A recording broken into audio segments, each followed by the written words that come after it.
Thanks so much. And also from my side, just congratulations to South African Cities Network on reaching that great milestone and for playing such an important role in the cities and urban development space.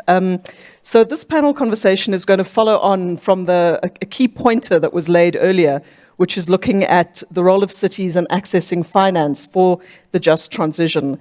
And I think the framing of this was really set by Edgar in the preceding masterclass, where he noted some of the challenges that Africa and cities in Africa particularly face in terms of climate impacts, the multi-dimensional aspects of inequality, questions around who's responsible for the impacts and the challenge of too few jobs, pointing to the need for transitions. Transitions are needed. And he noted that we are in fact still building our cities, and this provides us with opportunities for choices, and it provides us with an opportunity to make decisions around the type of infrastructure, the type of development that we're going to be making. And I think with that brings into firm focus the question of finance. So I think the questions that we want to discuss here on our panel are around how do we access the finance, what is the kind of finance that we want to access, and how can cities collaborate amongst themselves, with the private sector, with other role players to access the finance needed for the kinds of infrastructure investments that are needed to bring about a just transition. So that's a conversation we're going to be having amongst the five of us. We've got a great panel. To my left, I found my notes, sorry. We've got Arian Labat, who's the Councillor for Climate Action, Environment and Agriculture at the European Union Delegation for South Africa, working particularly on the just transition. Next to her, we've got Heather Jackson, who's the founding CEO of RBN Fund Managers, with quite considerable experience in the capital market. Next to Heather, we've got Aklilu Fikresilassie, I hope I got that right, Aklilu, who's the Director of Thriving Resilient Cities at the WRI Africa, and he's the representative of WRI in Ethiopia. And then next to Aklilu, we've got Kevin Foster, who's a PhD researcher at the Center for Sustainability Transitions at Stellenbosch University. So I'm keeping those introductions quite short. The way we are going to be running the panel discussion is that we'll have short inputs from each of the panelists. We'll then have an opportunity for questions amongst ourselves. I think the opportunities, if there is an opportunity for input from the floor, we'll certainly go that way. And we'll see where this conversation goes. So I think the key questions that we want to be grappling with amongst ourselves as the panelists are, how do we forge a consensus for a just transition? What are the investment priorities, and how do we get there? How can cities work together to mobilize capital? And what I think particularly is the role of financiers, funders, and investors in helping to shape urban policy and the governance of those investment priorities. And I think particularly a conversation that's relevant here is, how do we work together? I think a lot of airtime is given to the need for whole of society approach. What does that mean when it comes to investment, infrastructure projects? So I'd love to hand over to my panelists, starting first with Arian for your input. We'll take our round of input and then we'll open up for discussion. Arian, to you. Thanks. Thanks so much, Anthea. Thanks to the panelists and you all. From the European Union side, I want to give you just 3 examples, and then I'm happy to engage with you of how we work as a partner of South Africa Just Energy Transition journey and of South Africa cities transformation to a green future. So the first one is really at the national level. So in line with our climate finance obligation, we have joined what is called the Just Energy Transition Partnership with South Africa, together with UK, USA, Germany, and France. And it's really a one of its kind in innovation. And we really praise South Africa for the leadership at the global level demonstrated in that framework. So the initial offer, it's $8.5 billion. I want to speak only about the EU part. So it's basically has 2 components. One is €1 billion initial offer from our EU bank, the European Investment Bank.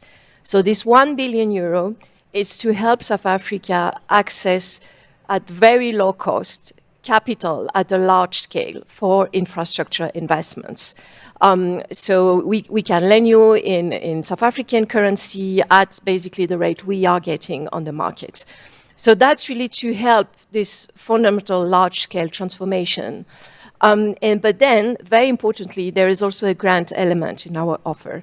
And I want to zoom in on that because from the EU side, we have chosen together with National Treasury that the beginning of that grant, it's going to go to cities on experimenting how you can green municipal services and work in that just transition framework that South Africa has approved to really work at the cities level on, transforming practices, involving communities in that transformation, and delivering ultimately the better services that all citizens want. One very simple example is the moment you stop relying so much on coal, actually you have a lot of gains in terms of water availability because, as you perfectly know, water power plants are extremely water-intensive users. So suddenly you release in your local area a tremendous resource that is extremely scarce in South Africa, and you can make a lot of other productive use with that. So how do we use that resource? What kind of infrastructure do we change to make it happen? A second thing, the second reason why we are in that space is because we also have 30 regions in Europe who are exactly like Mpumalanga in that tremendous transition. So we are also experimenting. And we do a lot of twinning arrangements or exchange of experience, peer-to-peer learnings. We are really in interest also of hearing from your experiences as South African cities, how to transition. We have cities in Czech Republic, in Greece, in Bulgaria, etc. They are also grappling with very high level of unemployment, inequality, historically inherited. And we are seeing these cities attracting new businesses, in batteries factories or in refurbishing buses or in training welders, for instance, to become installers of major wind turbines. These are all extremely high quality jobs, but we need to train the people to attract youth in these careers. So that's a 20-year agenda, and we want to learn from you as much as working with you. The second aspect we really are keen to work with South Africa is on the innovation front. You have an extremely rich research and innovation network. And you are traditionally very successful at using European innovation funding. And this is always running, and we want to do more of innovation based in cities. We have currently what we call the European Mission for Climate Resilient Cities. So that question of how you need to rethink cities so that they can withstand the storms, the drought, the heat waves. UN estimates is that by 2050, absolutely all children on Earth, all of them, will be facing major heat wave in their lifetime. So we need to click and count on our innovation. And lastly, the way we work with as EU, we also partner with civil society organizations, with communities, because exactly as Edgar explained first, we need also the activating side of society. We had in the past some very successful grant program with South African NGO that helped, for instance, notify when there is a breakdown in the water system that disrupt and lose water and disrupt services. And we want to do more of that. We are partnering with Green Cape, with WWF, many of them. But that's basically 3 examples of how we collaborate. Thank you. Thanks so much, Arian. And I think that really sort of sets out the opportunities and a frame within which we can take the conversation forward. Let's go to Heather to kind of take us into the impact investment world and the opportunities and perspectives that you see. Thanks. Thanks, Andrea. And good afternoon, everyone. I must say we feel like a bit of an anomaly here, being representatives of the private sector and particularly the fund management world.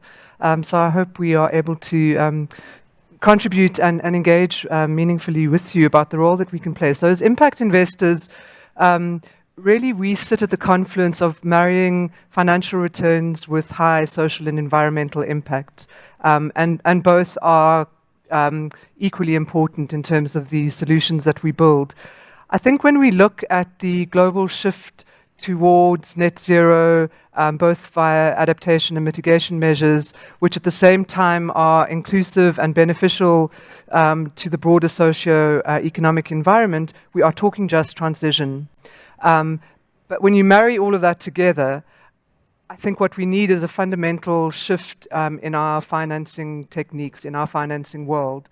Traditional is not going to cut it.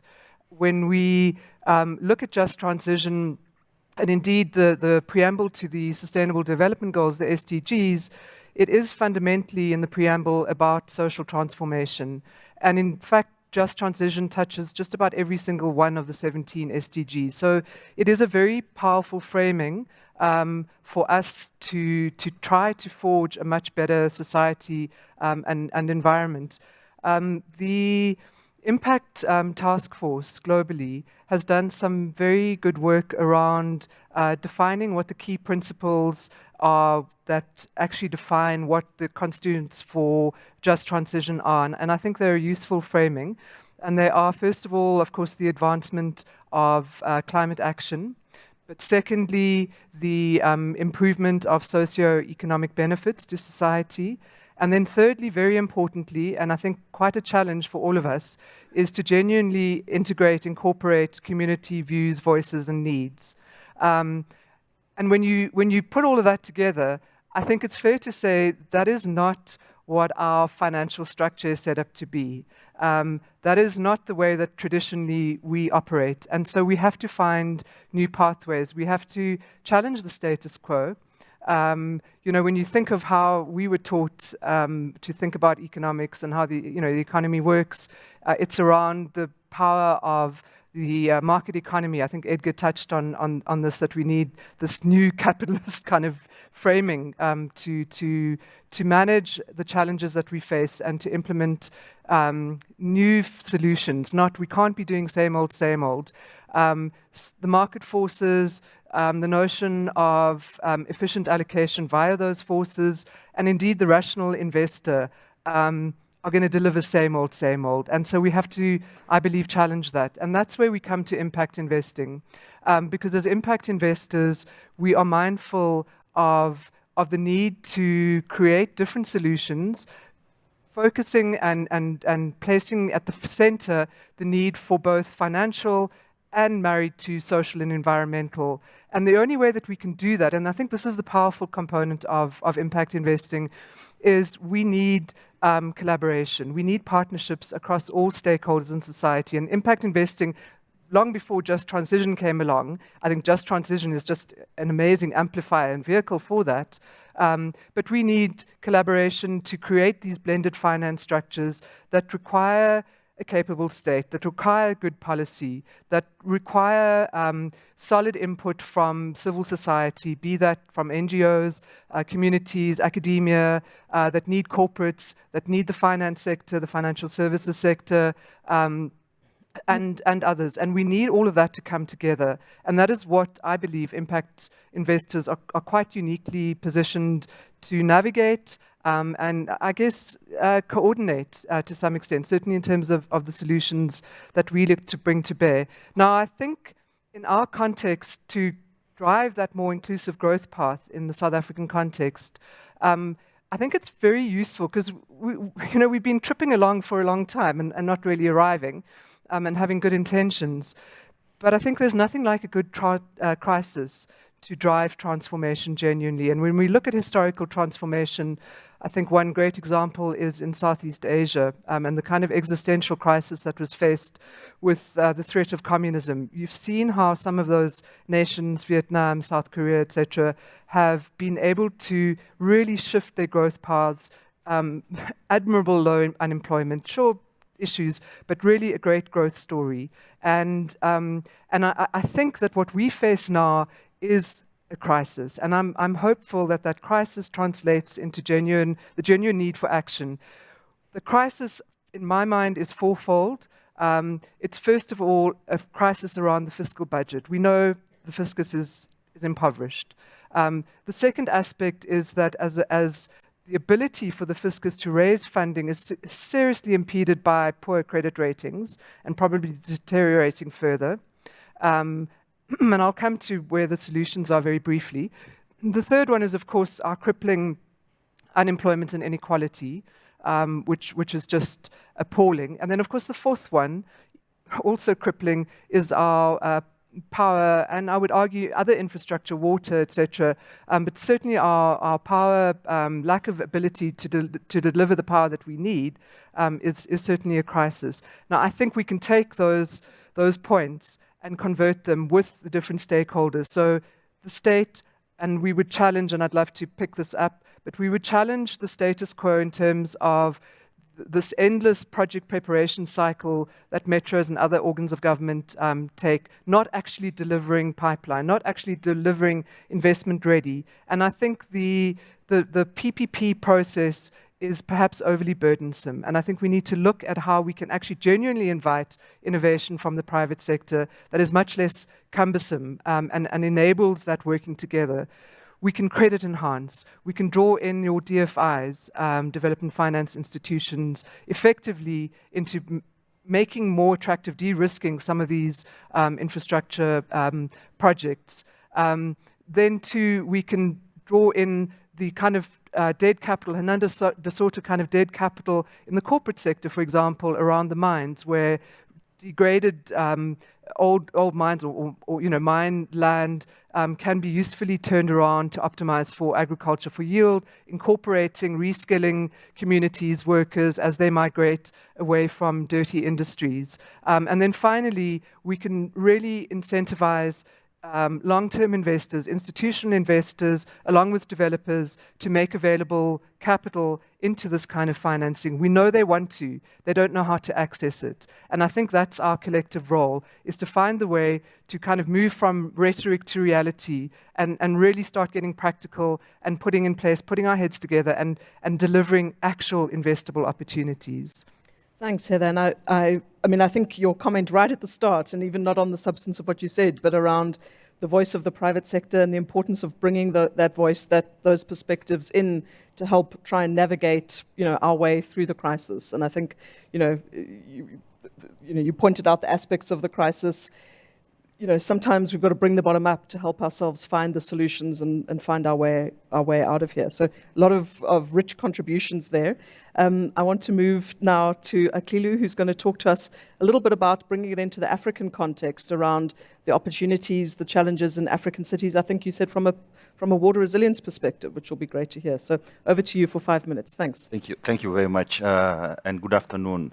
I have to really start with the concept and the challenge that has been even indicated before the master's class, and the challenge that cities have been facing in African context, and the concept of urban resilience. So in the World Resources Institutes, we define the urban water resilience because that's critical area that should be addressed. And when we say urban water resilience, it means not just shortage of water, but also risks that are attached to water. Too much water, too little water. That's the issues that has to be addressed. Most of the cities in Africa are struggling with too little water, shortage of water, and all investments being directed towards that one. And that impacts also another dimension, the shortage that may create another challenges that are too much water. As you can imagine in the TVs and everywhere, cities being washed away by the flood, and loss of water come to cities and devastating the infrastructures in the cities. So that is too much. So if we see the entire process, as literature say, about 2/3 of African cities will face this devastating situation. And if we see the demand side of it, again, the demand for water will increase by 300% in African cities. It's about balancing the two. So the too much water is already affecting the cities. It's 70% of global cities are already facing these water-related risks. So what is next then? If we see the financial dimension of financing those processes, if we see the whole processes, the identification of projects, the right actions on the ground is also a challenge. What are these cities doing? Are they just looking at the shortage? Are they looking at another dimension like investing on nature-based solutions that goes beyond boundaries. That's also a key area as WRI we consider. Most of the cities, they just look at their own territory, like the boundary, political boundary. But most of the challenges that they've been facing comes out of the boundary. So how can they balance both? That's really critical. If we see the financial dimension in water sector, it's only 1% of the investment finance, the investment to climate goes to water sector. Just 1% of the climate investment goes to water sector, while cities are suffering. I would like also to bring the African context here. You know, Africa will add maybe 950 million people in 2015. Imagine the huge scale joining African cities, huge. Are the cities prepared in that? And while having only 1% of the climate-related investment going to the cities, but particularly water, and the demand of 300% going up. So how can cities survive with these all challenges? I would really say, even if we see the financial gap, it is estimated to be $66 billion that is needed. The cities have no capacity. I also heard people, the previous presenter, indicating about the challenge that government is really cutting off budget to the sectors, to the cities. So for the cities to manage this all, there is a huge need. The first one has to be the planning perspective. Cities has to really plan, properly identify what is needed, a plan that goes beyond the territorial boundary. Look at what is required, the intensive one. Number two, vulnerability. Look at the African cities, the dynamics in African cities. It's nearly 60 to, in some cases, 70% of the city dwellers live in slum areas. Those people don't have access. So a plan that really considers vulnerable groups into the whole processes. The third area it should be getting the finance right. That's what I'll be really talking about. That's where even WRI is focusing. Getting the finance right is a key. We have a plan, helps the city to really identify key areas of investment. So where can they get the money? That's really key area. We have a financial institutions. Do the cities have a capacity to access those funds? What should be done in that regard? And again, bringing all stakeholders together. The analysis, the assessment done by the World Resources Institute show that there are some actors that are really working or investing in the cities, particularly in the nature-based solutions. But they are scattered, like they are operating in silos. There should be a platform that could bring all the stakeholders together. That's what we are doing as WRI as well, because we've already managed to establish stakeholders, what we call AQUA platform, African Cities Water Adaptation Platform. So that brings all stakeholders together. Finally, getting finance right. So how can we get the finance right? With that, the WRI has come with really an innovative initiative that really brings or channels or redirect the funds toward the cities to help them invest in nature-based solutions. When I say nature-based solutions, those solutions that really restore the ecosystem and again, the water itself. It's not about like dealing with supplying water, but also thinking of long-term and coming up. What does that Aqua Fund does? It's like about that the fund aims at leveraging about $5 billion that will really help the financiers, especially the micro and the small enterprise, to join through helping the government in planning exercises, providing technical supports. Again, attracting financiers also by de-risking, because most of the financial institutions don't want to invest in nature-based solution because the return to nature-based solution is not encouraging. So this fund is meant to really attract those financiers to move forward.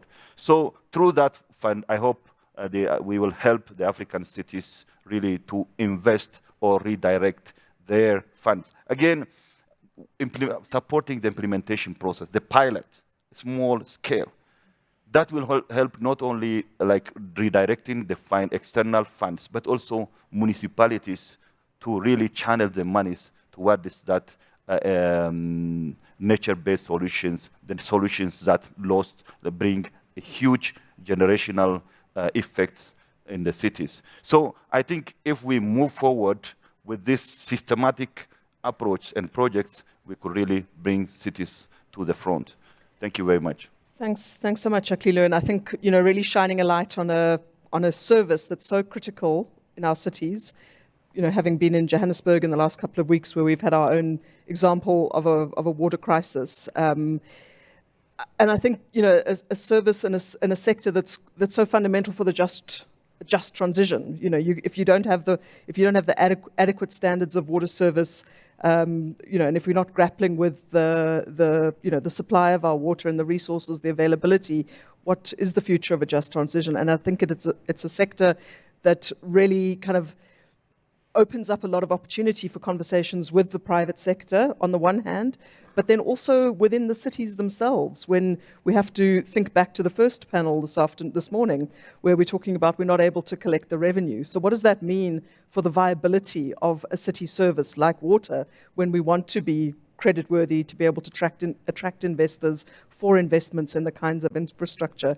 So Kevin, we're going to come to you for your perspectives. And then as a panel, I'd love us to kind of explore, how we keep an eye on that full value chain of what's needed within the city system to enable us to go out and access the right kind of finance for the investments that are needed to help us advance a just transition. So, let's look back at home. But Kevin, first to you. Thanks. Thanks, Anthea. I suppose I'll just start with one point on transitions. We're talking about a just transition now, but transitions happen all the time, and if you don't keep an eye on them, they happen to you rather than happen with you. So our job with the just transition is to try and shape the transitions that happen in a just way. And coming back to Edgar's explanation of distributive, restorative, and procedural justice, and just to kind of give a practical application of that. I think Aklilu is talking about restorative justice when he talks about nature-based solutions that restore ecosystems. Heather is talking a little bit about procedural justice when she talks about bringing all of society into conversations around finance. Again, Aklilu is talking a little bit about distributive justice when he talks about access and access to services as well. There's I think a little bit of a question about how we understand what that is. Are we looking at the collective whole and the aggregate of the benefits of these things, or are we looking at are we really addressing this for the least well off? And perhaps that's another place to take this conversation. But I think coming back to Anthea's point now, just in terms of my understanding in the work that I've done around what private finance might be looking for from cities and from public institutions in order to invest. And it's things like, it's the same things we've been talking about for the last few days. It's good governance, it's stability, and it's important to remember that political instability really creates administrative instability, and that's a problem.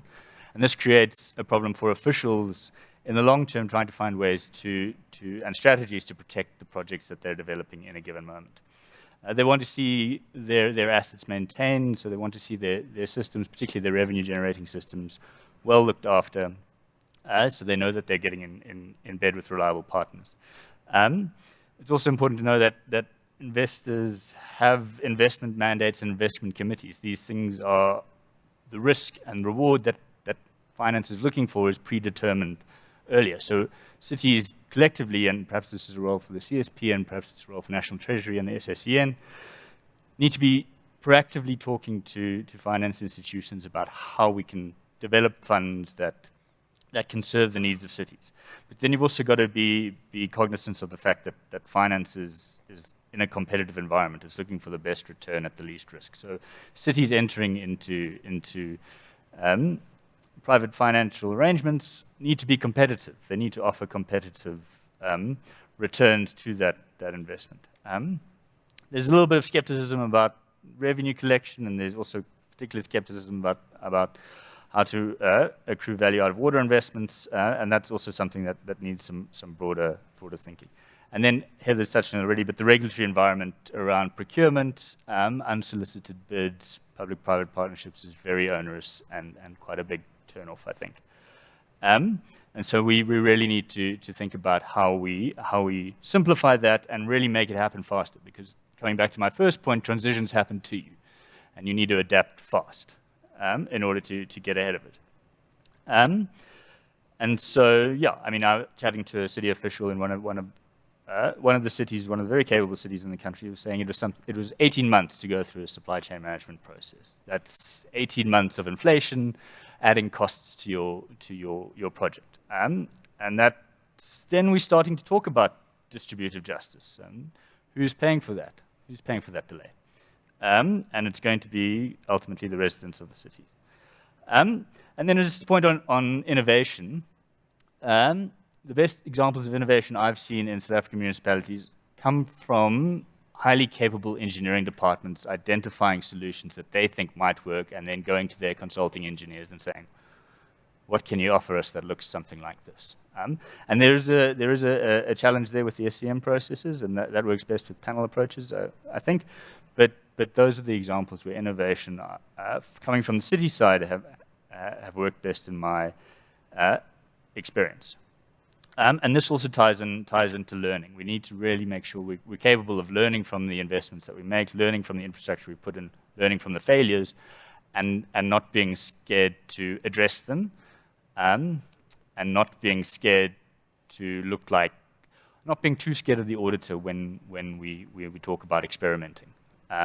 That's a big problem. I've spoken to officials recently who said we're not prepared to use the word pilot in the plans that we're trying to develop, because for the politicians it's a dirty word. They don't see pilot, they see wasteful expenditure, and that's a big problem. Yeah, and then I think just in terms of where I think private finance can play the biggest role in cities, I think space. Edgar had 5 things. I've got 4 because I've grouped space and mobility together. Maybe that's an error on my part. But I think private finance has a real role to play there. And I think cities have a lot of leverage and a lot of power to use the regulatory environment to their advantage to get private finance to act in ways that produces cities that they want to see. Things like the package of plans that's been used in Cape Town often hasn't produced the developments we want to see, but could be used to do so. Infrastructure access to water, wastewater treatment, some water generation if we need desalination to build resilience, private-public partnerships, JVs, and then partnering with industry as alternative off-takers from these plants who have better credit profiles than you to offset some of your risk is one way to think about it. And then environmental rehabilitation as well, and I think Aklilu's covered that nicely, but also this question of city finance and municipal finance and electricity, and what does the changing landscape of the electricity sector mean for municipal finance, and how quickly can we respond to load shedding, not just because it's an inconvenience, but because of how important it is to municipal finance and the potential loss of that business if we don't tackle it fast. So we need to be tackling our load shedding interventions really quickly. And if that means procuring IPPs to produce renewable energy, go for it, I would say. But yeah, be aware of it, act quickly, take what interventions you can. Yeah, and then I just to come back to the final point, I think, is those 3 pillars of justice. So what we need to always have in our minds when we're having these conversations. What is the impact of this conversation on restorative justice, distributive justice, and procedural justice? Thanks, Kevin. And I think, those are hard questions to ask, and a lot of useful provocation to the panel here. I'm going to circle the conversation back. I'm watching the time. We've got 10 minutes to go. And I do want to come, Heather, I'm going to ask you to come in, because I think you also spoke to issues of reforms. You spoke to opportunities for innovation. You bring a particular perspective that's important to come here, and I'd love your thoughts on some of the issues that have been raised in terms of how do we improve access, how do we improve access to finance, how do we improve the way that we can work with and engage with the private sector, particularly given some of the constraints and challenges that we face, whether it's within the city systems around, revenue, whether it's within some of the wider enabling environment issues that you spoke to earlier, and then we'll bring the conversation around. But we've all spoken to issues around, the need for collaboration and the need for partnerships, and it would be great as we look to close out to try and get some kind of clear signal of, what can real partnerships look like when we are trying to address these issues of just transition. How do we keep these principles, the key principles of justice, front of mind when we are engaging in the kinds of partnerships that bring us together in terms of accessing finance? So Heather, first to you, and then we'll work through the panel again. Thanks. Thank you, Anthea.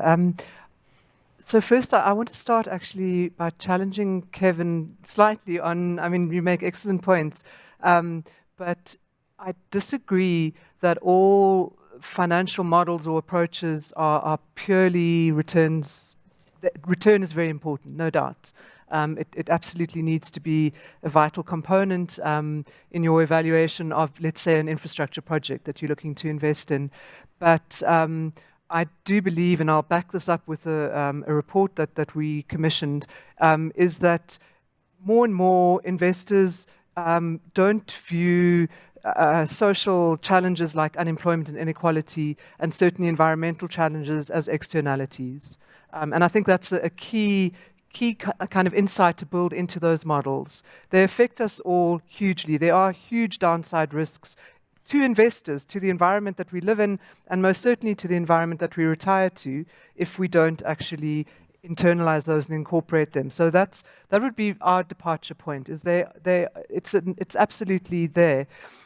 We commissioned a report survey by Intellidex in 2020 to survey the attitudes of pension funds towards impact investing, and it touched on a number of important points. But one thing that's relevant to this discussion, I think, is the importance that they placed on being able to gain exposure to our real economy, because that's really what we're talking about. We're talking about a shift away from,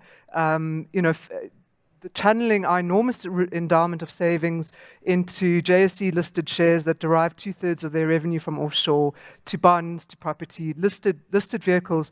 We want to see more going into our real economy, into the infrastructure in cities, in the broader economy. And in order to do that, we have to have those investments that are you able to invest in. We don't meaningfully have that at this stage.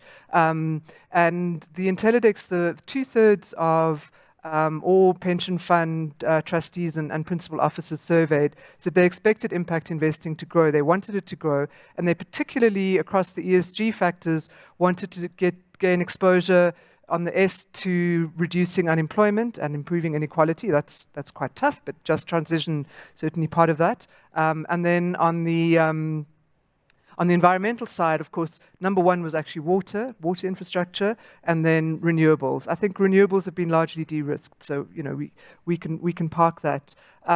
But I do think that we have to engage more meaningfully between the different stakeholders, particularly public sector, private sector, around how we can be more innovative, around how, I think Michael made the point about, why do we go through the sort of general obligation borrowing off balance sheet where we can as metros, and why don't we look at project finance, and why don't we look at the potential for other ways of accessing, working together, completely above board, completely in line with MMFA or PFMA, but in a way that invites innovation, that invites your developers. I agree with you, the engineers are smart, but they also just kind of step back and go, whoa, that's just way too uncertain, laborious, etc. And so we need to cut through that. And perhaps, as an example, unsolicited bids is one thing that we should look at without it scaring us.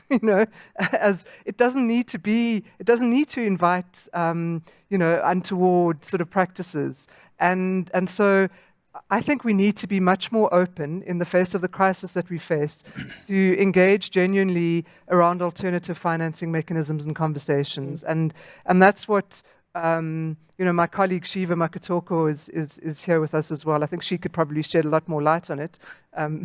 But we've come to the conclusion that we need that more if we're going to make it work, and if we as the intermediaries, if you like, because that's what we really are as impact investors, intermediaries. If we're going to try and act as this glue, bringing these parties together, then we need things to shift. It can't be same old, same old.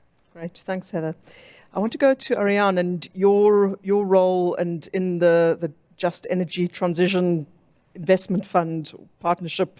Forget the name of it, but I think there's been a lot of work and emphasis and effort on, to quote some of the comments that have been said in this panel, around getting the finance right. So from that perspective of that investment, what are the issues, what are the opportunities? How does that cast a lens on some of the issues that have come in terms of collaboration, innovation, partnerships, reform? Wide topic. I'm going to try to keep it to 30 seconds. Yeah. I think the power of the Just Energy Transition Partnership is that, it's anchored in South Africa Just Transition Framework. So there is a sense of direction. We are not coming with finance running around where to go. There is a deliberate choice from your president, from your entire cabinet, from the civil society in PCC, into telling to international partners like us, to private sector from abroad and from here, this is where you need to start from. And that sequencing of saying, please look first at our electricity challenge, our municipal challenges in that. Municipal distribution of electricity is put forward as one of the first ones to look at, as well as getting South Africa ready to the green hydrogen revolution that can really drive significant job creation. So I think by focusing the mind on, where you start the journey, it does significantly accelerate that project preparation for very large-scale projects. Again, I think here we are at an order of magnitude. You've heard me talking about 1 billion. We co-finance 50%. So actually, we are looking at a pipeline in 3 to 5 years of 2 billion euro. So that scale, you cannot get it wrong. You need to clear all relevant checks. So that sense of direction is key. And the second thing it does, it brings people together, because eventually partnership is people working across the table or in the street or on the project. And I think that's why I was emphasizing the twinning aspect of cities, the study tours, the person-to-person exchange, because that's where the spark lies. And happy to elaborate over lunch. Thank you. Thank you. And Aklilu, I think just picking up on that point, from your perspective in the World Resources Institute, the issues that you put on the table around water and the investment priorities in there, where do you see, this conversation going in terms of opportunities to learn, opportunities to kind of change the way we talk about finance, we talk about priorities, taking investments to scale at a sort of macro level in the cities in Africa? Thank you very much. I have to mention about our new innovative or initiative, what we call African Cities Water Adaptation Fund, which will be launched in 1 week or 2 weeks in COP in Egypt. So that's a critical entry point for WRI. That helps, like, for example, water infrastructure you mentioned. So do cities have a capacity to access that fund? It's about building the capacity of the cities. And innovation has to be paid or should be incentivized to, or innovator has to be told that that activity will be scaled in a massive way and that will pay the whole innovation processes. So that Aqua Fund, we call it Aqua Fund, African Cities Water Adaptation Fund, will help the cities to plan better, properly identify strategic intervention areas, and put some money for them to invest, and then helps incentivize innovation as well. When we say help the cities to invest, we are talking about strategic urban water resilience projects that transform cities, not just cities, but also the entire areas that goes beyond administrative boundary. So the future is that we've already established an aqua fund, a platform that brings all stakeholders, the financiers, the implementers, all together. And it's really a aggressive platform to move forward.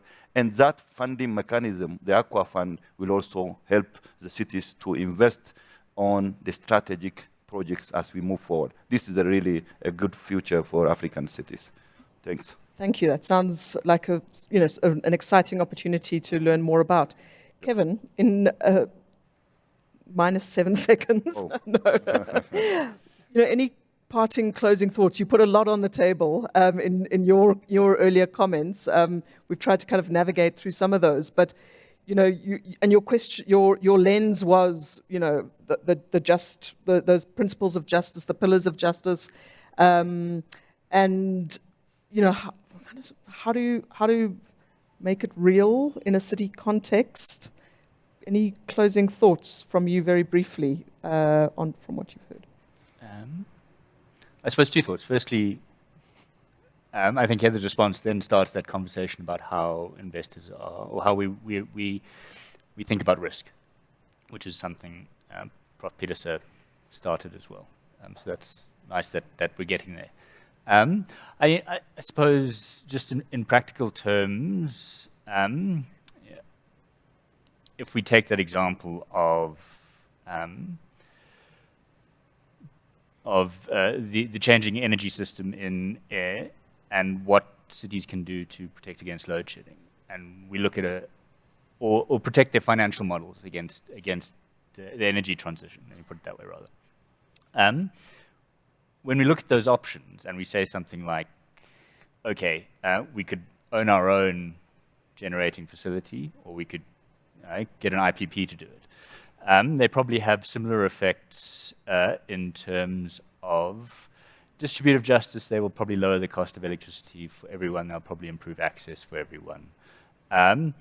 Restorative justice, improving access is partly a restorative thing. They're renewable, so they improve, will contribute to improving the environment somewhat. That's restorative. But procedurally, then we come to the question of, okay, how much influence do the citizens of the city or the residents of the city have over how decisions are made now and in the future?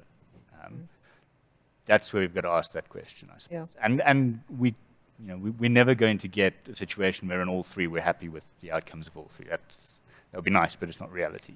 But yeah, thank you. I think two key points there: one around trade-offs, and one around bringing citizens into the conversation. And I think this has been, 45 minutes in a conversation like this is a tall ask, but I think the panelists have done justice in a great way to the topic. So thank you to each one of you, and thanks for the opportunity. We'll bring this to a close. Thanks. Thank you.